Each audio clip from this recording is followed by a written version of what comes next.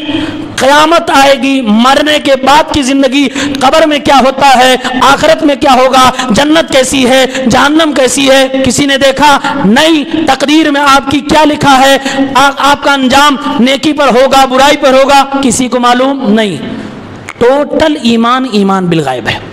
اگر آپ نے کہا نہیں جب تک ہم آنکھ سے دیکھیں گے نہیں مانیں گے نہیں، اللہ فرماتا ہے جاؤ تم مسلمان نہیں ہو.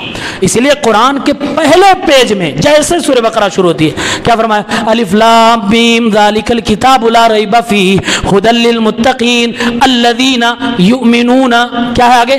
الذین یؤمنون بالغیب. اللہ تعالیٰ قرآن کھولتے ہی مسلمان کا دماغ کھول رہا ہے. اے مسلمانوں عقیدہ درست کرو، یہ کتاب ایسی ہے جو ایمان کے 6 ارکان ہیں وہ سب غیب میں رکھے گئے ہیں. تمہارا ٹیسٹ کرنا ہے. کس بات کا ٹیسٹ؟ کتاب اللہ نے اتارا ہے، کس پر اتارا ہے؟ نبی پر. ٹیسٹ اس بات کا ہے نبی کی باتوں پر کتنا تمہیں بھروسہ ہے. اگر کوئی میرے نبی کی بات پہ شک کرتا ہے، اللہ کی قسم چیلنج ہے، وہ قرآن اللہ کی کتاب ہے ثابت نہیں کر سکتا. کس نے تمہیں بتایا یہ اللہ کی کتاب ہے؟ غار حرا سے مصطفیٰ اتر کے آئے، پھر انہوں نے بتایا اقرا بسم ربک الذی نازل ہوئی ہے. اگر آپ کو ان کی باتوں ہی پہ بھروسہ نہیں ہے تو آپ ثابت نہیں کر پائیں گے یہ کتاب اللہ کی کتاب ہے. مطلب یہ ہے ٹیسٹ آپ کا کیا ہے، آپ کو چیک کہاں کیا جا رہا ہے، آپ نبی کی بات کو کتنا سیریس لے رہے ہیں، کتنا یقین کر رہے ہیں اور کتنا تصدیق کر رہے ہیں. اس لیے علماء کہتے ہیں کلمے کا معنی کیا ہے؟ کلمے کا معنی ہے تصدیقہ فیما امر. جو نبی نے کہا، جو نبی نے خبر دی، ان ساری باتوں پہ آپ کہو ہاں نبی نے صحیح کہا، ہاں نبی نے صحیح کہا، ہاں نبی نے صحیح. تصدیقہ فیما اخبر، جو انہوں نے خبریں دی ہیں ان ساری باتوں پہ کہو ہاں میں مانتا ہوں نبی نے کہا ہے، سچ ہے، مانتا ہوں مانتا ہوں مانتا ہوں، یہی ایمان ہے. وطاعتہ فیما امر، اور جو کرنے کے لیے کہا کرو، واجتناب ما نہی عنہ وزجر، اور جن چیزوں سے منع کر دیا اس سے رک جاؤ. یہی کلمے کا مطلب ہے اور یہی نبی کا کلمہ پڑھنے کا مطلب ہے، یہی محمد رسول اللہ کو نبی ماننے کا مطلب ہے. اگر کوئی کہے کہ میں قبر کے عذاب کو نہیں مانتا کیونکہ میں نے دیکھا نہیں، یا دنیا میں کسی نے نہیں دیکھا، رب کعبہ کی قسم ہے اگر وہ اسی عقیدے پہ چلا گیا تو وہ کفر کے عقیدے پہ گیا ہے. ایمان بالغیب اس کے اندر نہیں ہے. اگر کوئی کہے مرنے کے بعد کیا ہوتا میں نہیں مانتا، دیکھا جائے گا کیا ہوگا، اور اس کا یہ عقیدہ ہے کیونکہ ہم نے دیکھا نہیں ہے تو کفر کے عقیدے پہ جا رہا ہے. فرشتے ہیں کہ نہیں میں نہیں مانتا کیونکہ دیکھا نہیں ہے، کفر کے عقیدے پہ جائے گا. یا آسمان کی کتاب اللہ کی ہے کہ نہیں ہے، میں نہیں مانتا، کفر کے عقیدے پہ جائے گا. انبیاء رسول سچ تھے کہ جھوٹ تھے، میں نہیں مانتا، کفر کے عقیدے پہ جائے گا. تقدیر ہوتی کہ نہیں ہوتی ہے، اگر نہیں مانتے کیونکہ دیکھا نہیں، کفر کے عقیدے پہ جائے گا. اللہ ہے کہ نہیں ہے، کیونکہ میں نے دیکھا نہیں، کفر کے عقیدے پہ جائے گا. یہودیوں نے کہا تھا یہ موسیٰ لن نؤمن لکا، ہم ہرگز ایمان نہیں لائیں گے حتی نر اللہ جہرا، جب تک اللہ کو کھلی آنکھوں سے نہ دیکھ لیں. یہ یہودیوں نے کیا تھا. اللہ فرما مسلمانوں تم ایسا نہ کرنا، تمہارے لیے پورا ایمان غیب میں رکھ دیا گیا، غیب میں ہے. جاؤ اللہ کے اوپر ایمان کیسے لاؤ گے؟ نبی بتا رہے ہیں، قرآن بتا رہا، مانو. یہی ایمان ہے، یہی ایمان ہے. یہ تو جو دنیاوی علوم، سائنس، ٹیکنالوجی اس کے دلدادہ ہو جاتے ہیں اور اسی کو اپنا ایمان سمجھ لیتے ہیں، وہ کہتے ہیں جب تک ہم ایکسپریمنٹ نہیں کریں گے ہم نہیں مانیں گے. سمجھ رہے ہیں خطرناک کی بہت باریک بات. اللہ فرما رہا ہے اسی فرعون کے تعلق سے فَالْيَوْمَ نُنَجِّيكَ بِبَدَنِكَ لِتَكُونَ لِمَنْ خَلْفَكَ آیَةً. اے فرعون اب تیرا ایمان قبول نہیں ہے، تو ڈوب رہا، ڈوب کے مر جا. اور سن لے تو ڈوبے گا سمندر میں، تجھ کو سمندر میں رہنے نہیں دوں گا. آج تیرے بدن کو، تیری لاش کو ایسی اونچائی پہ لے جا کر روک دوں گا، یعنی سمندر کے باہر چھوڑ دوں گا، سمندر گہری ہے، زمین اونچا، اللہ نے فرمایا تیری لاش کو اونچائی پہ لے کر پھینک دوں گا تاکہ تیرے بعد جو بھی اس روئے زمین پہ آئے ان کے لیے تو عبرت بن جائے۔ لمن خلفک آیہ، عبرت کس بات کی، نشانی کس بات کی؟ کہ دنیا میں فرعون نے تکبر کیا، اتنا تکبر کیا، کہا کہ میں ہی رب ہوں۔ قیامت تک کسی کی جرت نہ ہو کہ اللہ کے سامنے تکبر کرے، اللہ کے سامنے گھمنڈ کرے اور اپنے آپ کو رب ہونے کا دعویٰ کرے، اللہ کے خلاف جانے کی کوشش کرے، کوئی اس کی ہمت نہ کر پائے۔ اس کے لیے میں تجھے قیامت تک نشانی بنا کے رکھوں گا۔ اللہ نے یہ بات کہی، اور آج بھی فرعون کی لاش ہے، قیامت تک رہے گی۔ اللہ نے فرمایا کیوں؟ وَإِنَّ كَثِيرًا مِّنَ النَّاسِ عَنْ آيَاتِنَا لَغَافِلُونَ، کیونکہ اکثر لوگ ہماری نشانیوں سے غافل ہیں۔ اللہ ایک بات اور بھی کہہ رہا ہے، گمراہ لوگ زیادہ ہیں، اکثر لوگ ہماری نشانیوں سے غافل ہیں، مطلب مجھے پہچاننے والے، مجھ تک پہنچنے والے، میرے راستے پہ چلنے والے کم ہیں۔ اکثر لوگ ہماری نشانیوں سے غافل ہیں۔ جو غافل ہوگا وہ اللہ کی عبادت کرے گا، جو غافل ہوگا وہ اللہ کو پہچانے کا سوال ہی نہیں ہے۔